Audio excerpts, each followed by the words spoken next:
เบิ่งบรรยากาศนี่แหละไปพี่น้องเอ้ยบ่มีหยังดอกให้เบิ่งบรรยากาศ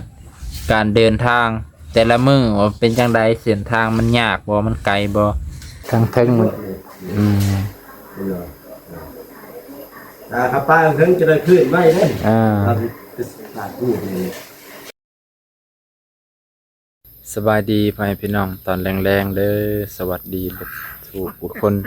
ที่อยู่ประเทศไทยและอยู่ต่างประเทศตอนค่ำตอนแรงยินดีต้อนรับเข้าสู่ช่องบ่าวนงคือเก่าพ่อแม่พี่น้อง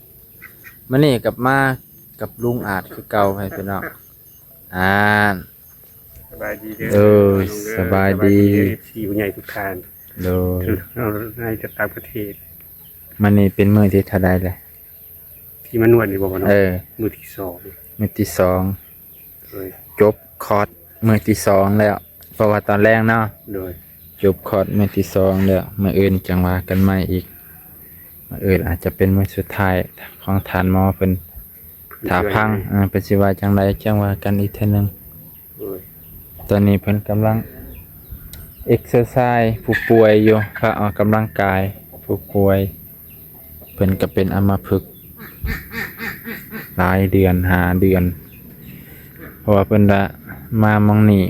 คันมาไวมีโอกาสดีถ้ามาช้ามันก็มีโอกาสที่จะป้าไปตั้ง5-6 เดือนพุ่นว่าเนาะ5-6 เดือนแต่ดิตนอายุผู้เฒ่า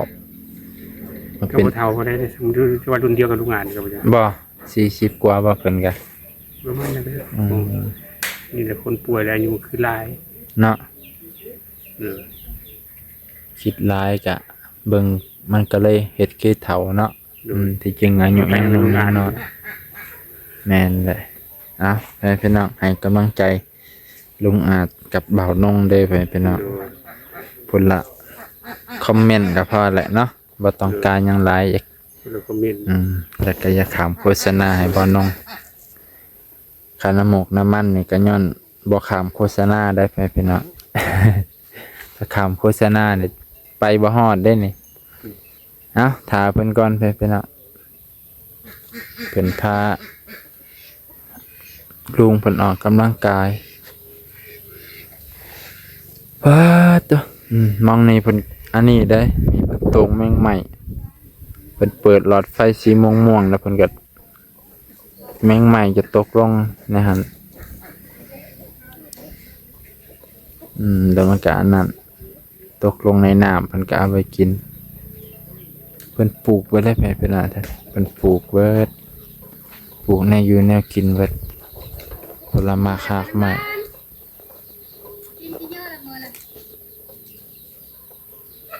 ต้นมะขามมะขามก็มีเบิดวันนี้เพิ่นก็รักษาคนป่วยมาหลายปีแล้วรักษาคนป่วยมาหลายปีแล้ว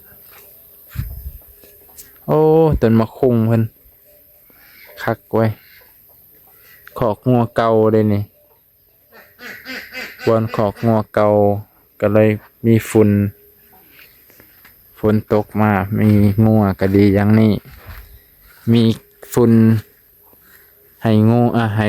พักพืชถ้าพืชผลไม้เบิ่งขี้งัวพี่น้องป้าตักใส่หน้าได้เนาะยามแรงเป็นฝุ่นยามแรงนี่มันเป็นฝุ่นมาได้พี่น้องมันบ่ได้ติดกันคือยามฝนส่วนใส่รถอีตอกอีแตนไปใส่หน้าเบิ่งนี่มาคุงเพิ่นมะละกอพัพยาปัก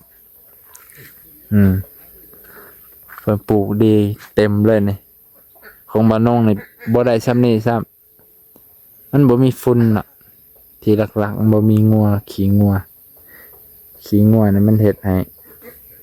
จุลินทรีย์ที่ดีที่สุดขนาดเขายังอยากให้ใส่ขี้งัวเพิ่นแหละไปพี่น้องถ้าเบิ่งบรรยากาศตอนเพิ่นนวดลุงอาจแหละแล้วก็สิถ่ายบรรยากาศตอนเมื่อเส้นทางว่ามันเป็นจังไดเส้นทางดีเนี่ยเนาะเส้นทางมันดีเนี่ยนะถ้าเส้นทางแดงนะโอ้บ่ไหวยันลุงอาจตกรถไปแล้วอันนี้เส้นทางแบบว่าเส้นทางลาดยางไปประมาณ 7-8 ปีหลังแม่น 7-8 ปีหลังช่วงบ่นง ยังเป็นเน้นนี่เส้นทางนี่หั่นโอ้ย ลูกลังเลยพี่น้อง ลูกลังแล้วก็ก่อน10 ปีขึ้นลังอีกเป็นถนนแบบนี้เลย แบบนี้เลยแหละ แบบนี้เลย เจอได้อยู่ทางแถวนี้เที่ยวจนตั้งแต่น้อยแล้วบัดนี้เขาก็พัฒนามาเลยมาฮอดปัจจุบันนี่ก็ถือว่าดีหลายทางเส้นนี้เพราะว่าเส้นทางจากตัวจังหวัดหาอำเภอมันก็เลยดีอำเภอสู่อำเภอเนี่ยมันก็เลยดีขึ้นไปพี่น้องถ้าเบิ่งบรรยากาศตอนต่อไป ก็ เพิ่นแหละ ดีขึ้นไปเรื่อยๆนะว่าน้อง แมนเดเพิ่นพาออกกำลังกายไปเพิ่นน่ะออกกำลังกายพาผู้ป่วยออกกำลังกายเพอเพิ่นก็เอามาฝึกคือกันน่ะยกขาหอดสิบ่ไหวโอ้ทุกจอนเฒ่าให้พี่น้องเอ้ยโรคขาพยาธิบ่มีผู้ใดอยากได้แต่ว่ามันก็เฮาก็บ่สามารถกำหนดได้แนวมื้อนี้เกิดกับไผก็บ่เข้าใจดอกเนาะ โดย เนาะลูกงานเนาะ โดย บ่เกิดกับไผก็บ่เข้าใจดอกแนวมื้อนี้ ที่เสียเนี่ยคือโรคค้าพยาธิเลยนั่น อืม หลีกเลี่ยงที่สุดนี่คือโรคค้าพยาธินี่แหละ แม่นแต่มันเลียกเลี่ยงบ่ได้คือพุทธเจ้าเพิ่นว่าแหละเกิดแก่เจ็บตายแนวมื้อนี้มันหลีกเลี่ยงบ่ได้ถึงสิเป็นมหาราชาก็คือเก่าแหละสิเป็นมหากษัตริย์ก็หลีกเลี่ยงบ่ได้มันครอบคู่กับมนุษย์โลกเพิ่นก็พอยังได้แล้วเนาะ สู้ๆไอ้สู้ ต่างคนต่างให้กำลังใจกันเนาะสู้ๆ พอเพิ่นกับมานอนพี่ประมาณ 7-8 วันเลย ๆแจ้งคุณบุรีเนาะ แต่แข้งเพิ่นบ่ได้รีบใช่ไหมเพิ่นเนาะแข้งเพิ่นยังอันนี้อยู่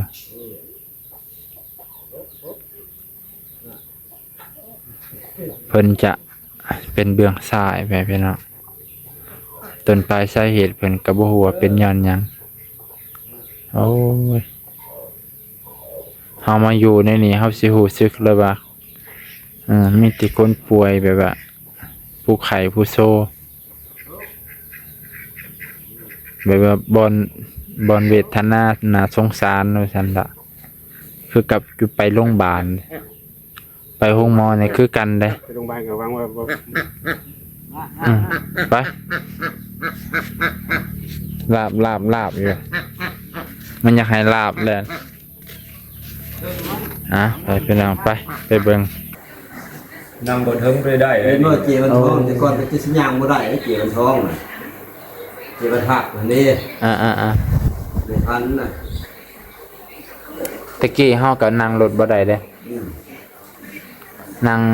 คล้ายๆนั่งเบาะก็คือบ่ได้เด้เบาะมันนุ่มเด้ บ่ได้ดอก นั่งรถใหญ่นั่งเบาะนุ่มแล้วโลดว่ะโอ้ยแต่เดี๋ยวนี้ใครแน่แหละกับเฮากับเปลี่ยนกิริยาบถตลอดบ่ได้อยู่แบบท่าเก่าท่าเดิม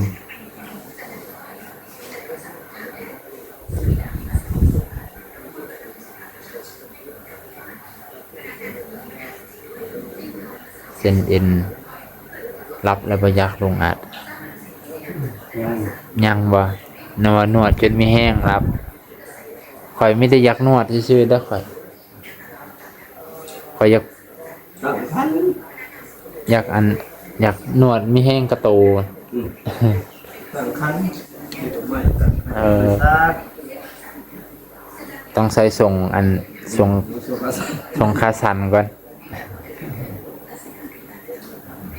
ยันติดเลยเนี่ยมั้ง เรื่องส้นนี่ก็หัวเกือบ 30-40% ในคำว่าป่วย โอ้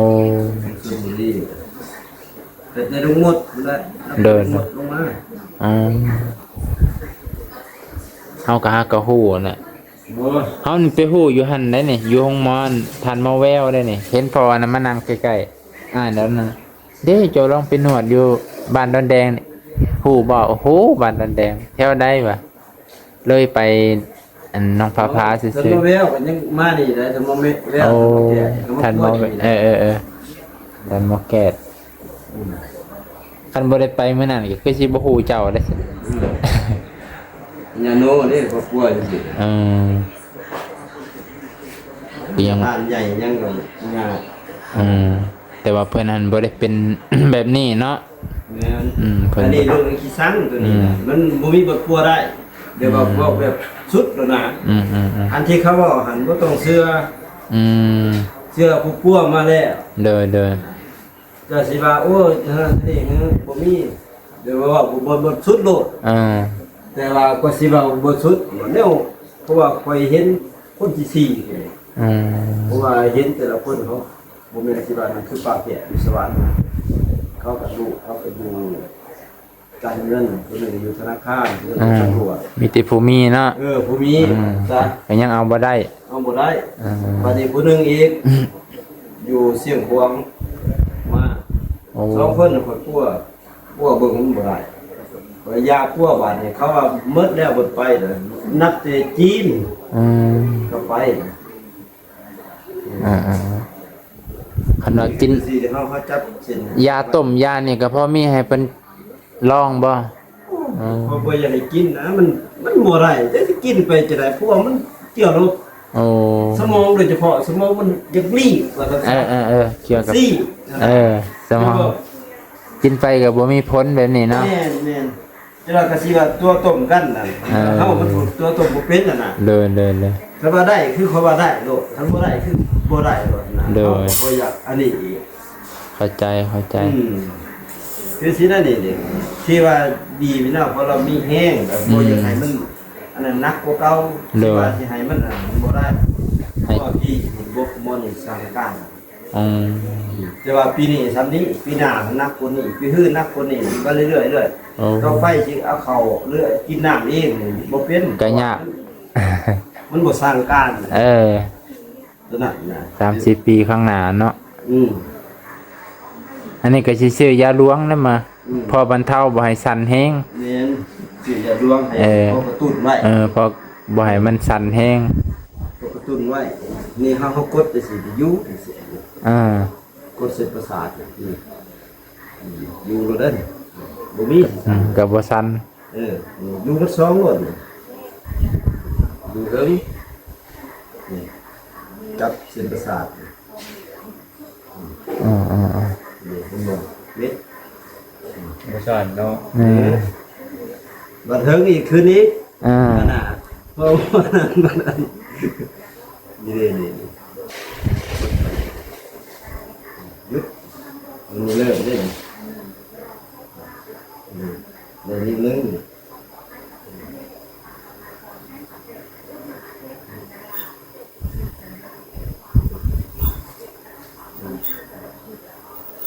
แม่นแหละ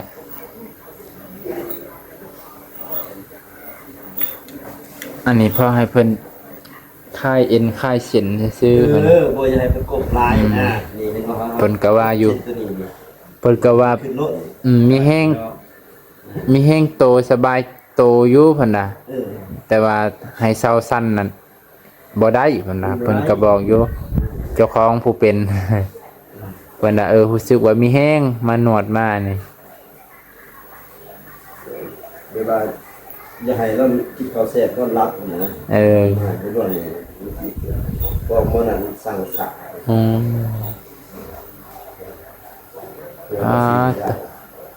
บางคนนี่จะซีได้โทษนั่นนี่คือหมาแล่นเลยแล้วนะถ้าจับขึ้นได้นี่ไม่แล่นเลยยังไงก็ได้ แต่ทรมานในตัวนี้ ทรมานผู้นึงก็อยู่ในบ้านนี่เลยเป็นอยู่ในบ้านจะก็บอกว่ามากกว่าปอเขาก็ยังบ่เชื่อคายงัวคายกล้วยกลัวบ่มีดอกว่าจะไปฮอดอุบลสิสัญญาก็บ่ได้เพราะว่ามันสมองผลิตของนี่เขาฉีดเลยนะ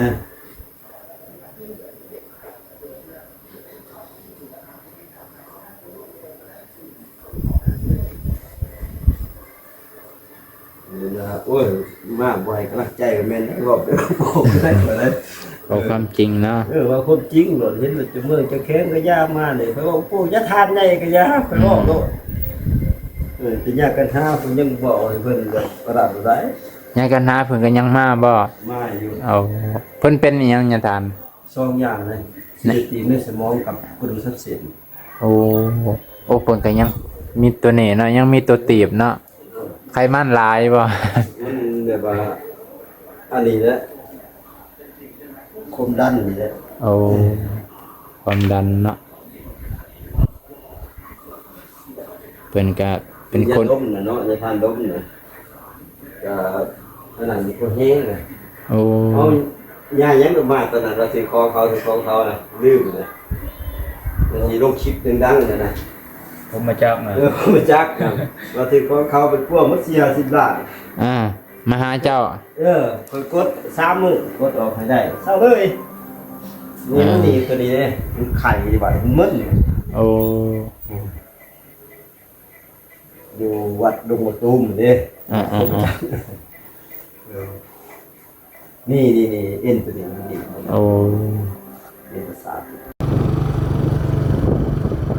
อันนี้คือเส้นทางที่บ่าวนงกับลุงอาจไปหาหมอในตอนนี้สิได้กลับแล้วเส้นทางสะดวกสบาย ไร้ทิฏฐิมีคุมอยู่ในหนึ่งตามจังหวะ ตามช่วงอายุของถนน เพราะว่าทางนี้ก็ถือว่าหลายปี7-8 ปีจะกว่า10 ปีแล้วประจักแถวนี้เขาเจ้าก็ดำหน้าดำนี่มาแล้วบางคนก็วานมาแล้วไปพี่น้องทางนี้วานแล้วยังบ่คักตัดทิ่มพ่อตัดให้มันงามทางนี้เขียวชอุ่มเลยเฮ้ยสะอ่อนเดหน้าครับหน้าข่อยได้คือบ่เป็นแบบนี้เขียวมันยมมันเยี่ยมลงไปเบิ่งเศร้านี่โอ้ยดินมันบ่เพียงนะดินเฮาบ่งามแน่ดินบ่งามก็มีส่วนดินบ่เพียงก็มีส่วน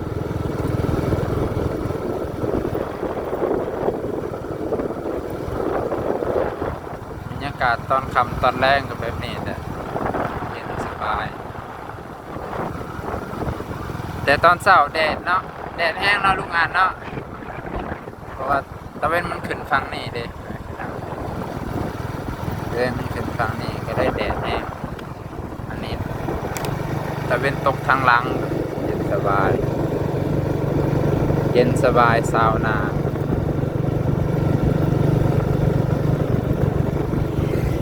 สิมาฮอดทานหมอนี่ก็เกือบ2 บาทหรือ3 บาทบ้านนาน้องคำ4 บาท5 บาทจ้ะแต่บ้านมันติดกันเฉยอันนี้บ้านนาน้องคำนะ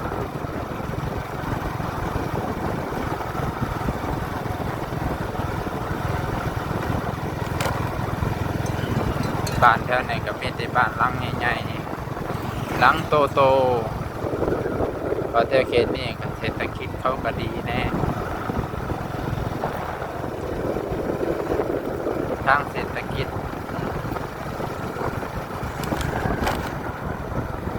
ถึงสิทางดีก็ยังมีหลุมกระโดดอยู่เลย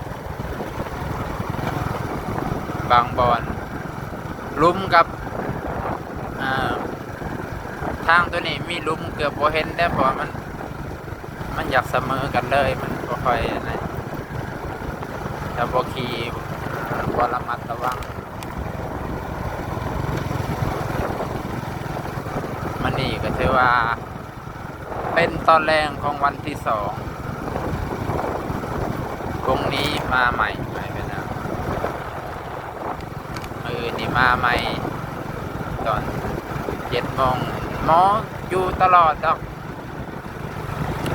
ตามเบิ่งเนี่ยเพิ่นก็ออกหน้าอยู่ประมาณ9 โมง 10 โมง9 โมง 10 โมงเพิ่นก็ออกหน้าเตียงปลายเพิ่นน่ะ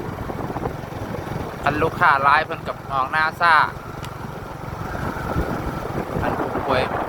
ป่วยร้ายเนาะแต่ว่าลูกค้า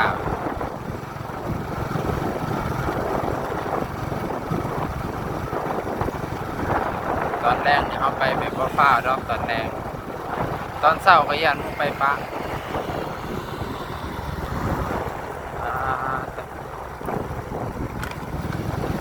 เอ็กแม็ก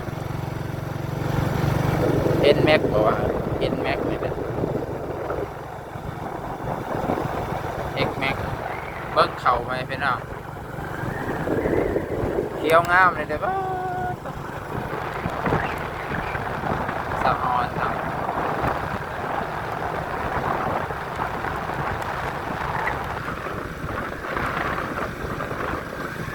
ที่บ้านนาหนองคำตั้งหน้าที่บ้านยังก็เร็วเลยอันตุ้มแย่บ่นาหนองคำนั่นตุ้มแย่แอะแห่ไปกันเร็วเลยเนี่ยเด็กๆเขาเลี้ยงงัวตอนแรง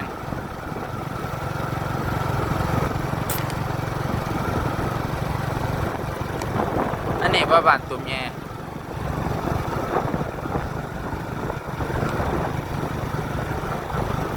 น่าจะเป็นนาน้องพำคือกันเนาะ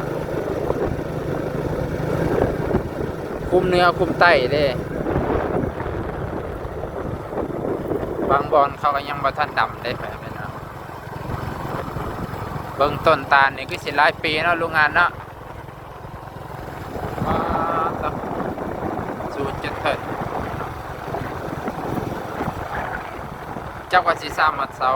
เป็นแหละเสาสัญญาณโอ้เกือบกับว่าใส่เนาะครับเว้ยฮ้อนก็ฮ้อนในบ่ใส่มันเกิดบ้านน้องเราก็บ่มีเกิดไปใส่นะเบิ่งหน้าเขาเจ้ามีแต่หน้าให้พี่น้องสะออนในบ้านนี่บ้านนี่น้ำดินน้ำดำสุกดินดำน้ำซุ่มฝนบ่ตก4-5 มื้อน้ำยังอยู่บ้านอื่นฝนบ่ตกปานนี้ไปแล้วทางนี้ก็ยังอยู่ซบกับดินดำน้ำซุ่มอันนี้ก็บ้านนั้นน้องคำครับพี่จีแม่นั่นนะ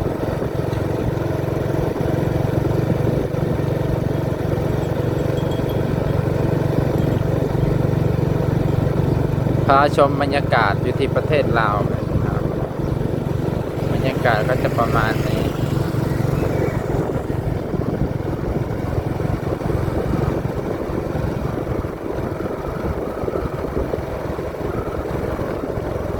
ยาได้จะแล่นบ้านนาน้องคำไตคือว่าไตวะคือว่าทางนี้เหนือนะเนาะน่าจะทั้งพุ่นและเหนือน่าจะทั้งพุ่นไตตัวนี้น่าจะเหนือ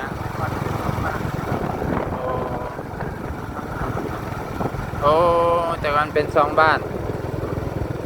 น้องคำกับนาหัวหลวง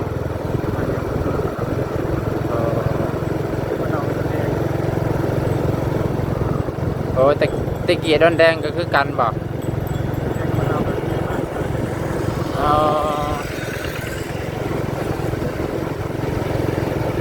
บ้านเร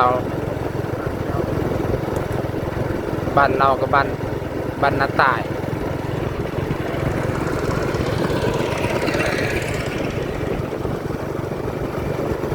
ตอนแรกเนี่ยเขาเจ้าก็ขับรถไถมาแต่นาเลยดงบูนบ้านดงบูนก็มีทางงามเลยเด้กลางหมู่บ้านแต่บ่สุดทางต่อป้าตะรถแต่ง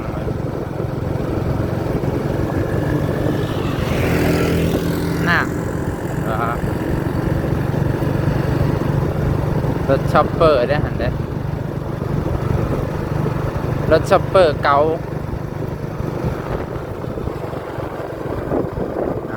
พาชมบรรยากาศอีกเท่านึงแล้วนี่ก็มีทงไห่ทงนา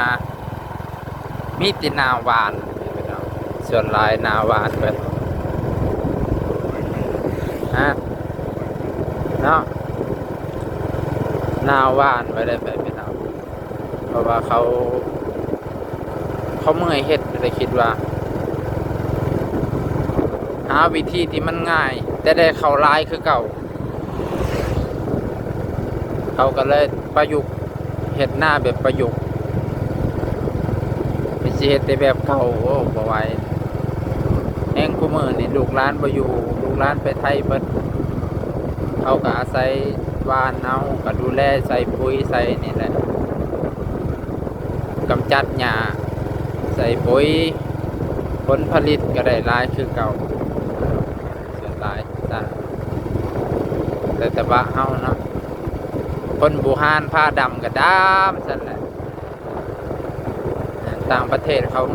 พัฒนาใส่รถใส่นี่มาแล้วใส่รถดำมาแล้วมันก็เลยง่ายขึ้นนี่บ้านตุ้มแย่บ้านตุ้มแย่อันนี้ก็วัดบ้านตุ้มแย่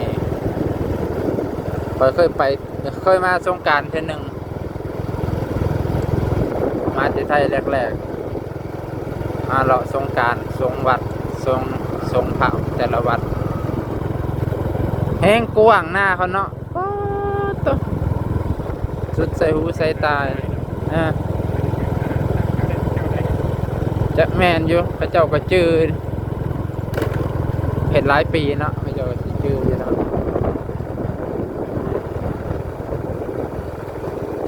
เขาก็จืดอยู่แล้วมันมี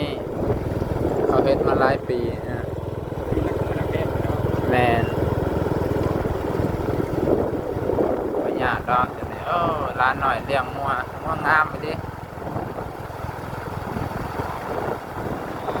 อันนี้ก็เป็นอีกบ้านหนึ่งเป็นที่เย็นสบายตอนงัวจะกินข้าวอะไรบรรยากาศแบบนี้คือกับประเทศไทยบ่เป็นเอาตามบ่คือบ่คือเลยคือบ้านช่องคือการถนนหนทางก็คือกันสร้างแต่อยู่ลาวนี่บ่มีเส้นกลางเห็นเว้าน้องถ่ายหลายคลิปเดี๋ยวโอ้ยถนนนี่บ่มีเส้นกลางเลยบัดนั้นสะพานกับสะพานเล็กได้ทางนี้เอาชมบรรยากาศต่อไปทางไหนนี่เบิ่งทุ่งหน้านี่สุดสายหูสายตามีแต่เขาย่ำนั่นแห้งสิลายบ้านโน่นคูย่ำเขาสูงๆเนี่ยแห้งเขียวคักแถวนี้เดี๋ยวมีโอกาสสิพาไปเบิ่งทางบ้านอย่างว่าบ้านดอนยานุ่งเมืองสองคอนพระเจ้าก็เฮ็ดเกษตรกรคือกันนะครับเฮ็ดกสิกรรมพระเจ้ากับว่าดินเปียงเอิดทำดินเปียงแล้วก็เขางามเพราะดินงามนะทางพุ่นดินงามกว่าทางนี้หลายเท่าตอนนั้นดินดำน้ำซุ่มแมนนี่เลยแต่ส่วนร้ายมันสิน้ำท่วมเพราะผ่านห่วยผ่านเซ่พาชมบรรยากาศบ้านโนนคู่แต่หลายบ้านอยู่ทางนี้บ้านที่อยู่ทางในอันนี้บ้านติดทางเลยวันหนาเมื่อขี่รถมาจวดบาทเดียวมองบ่ดีก็มีทางมันก็บ่มีบอนดีเบิดมันกับปะปนกันไปนั่นแหละเนาะโอ้เสียงเพลงแล้ว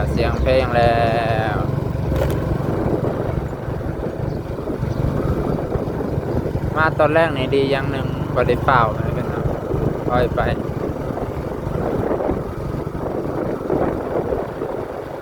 ถ้าเบิ่งบรรยากาศตอนอยู่ในไก่สอดเฮือนลูกหาดก่อน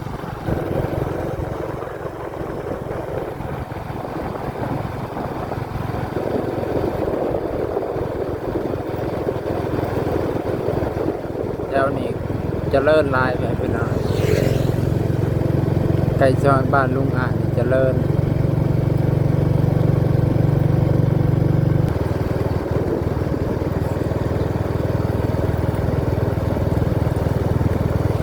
นี่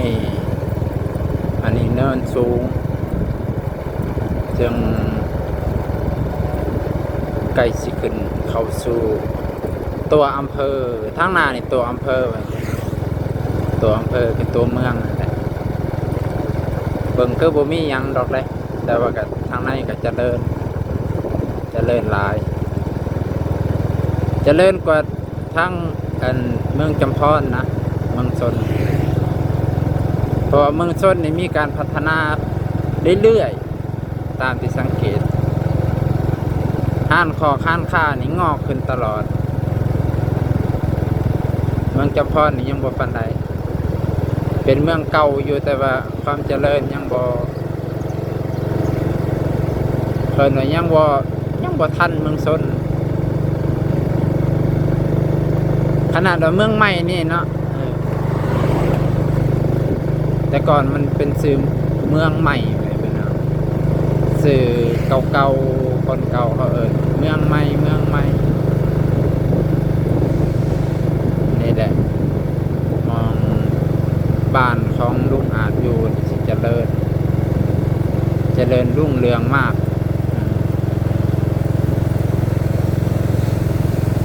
แถวเขตนี่ให้เจริญนะ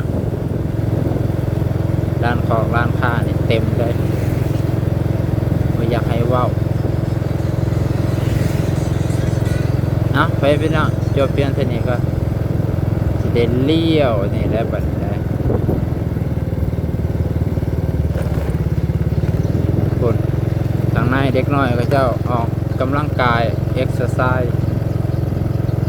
นี่ฮอดเดือนลุงอาเด้ทางตะเวนดวงตะวันจะได้จอดได้เพื่อนนะนี่เปิดประตูเองได้แล้วปะหอดเทือนเพิ่นแล้วเพื่อนนะขี่รถมาเกือบขนาดขี่บ่ไหวได้นี่ประมาณอันนี้ยังหอดพี่ไวเติบไปเป็นน้องเลยไปลุงอ่านยัง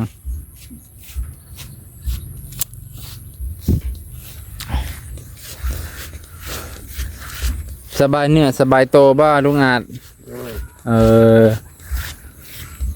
ยืดเส้นยืดสายออกกำลังกายเอ็กซ์ไซส์ตอนมื้อแรงสบายเนี่ยสบายโตพันละใครอยู่สนะ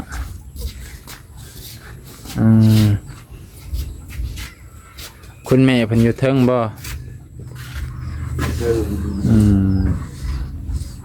โอ้ยาเจ้านี่มันเป็นจะปวกแล้วเนาะด้วยยันกินบ่ได้ไปจักสบายดีเลยสบายดีเบิ่งข่อยสิเบิ่งยาเจ้ากันสัน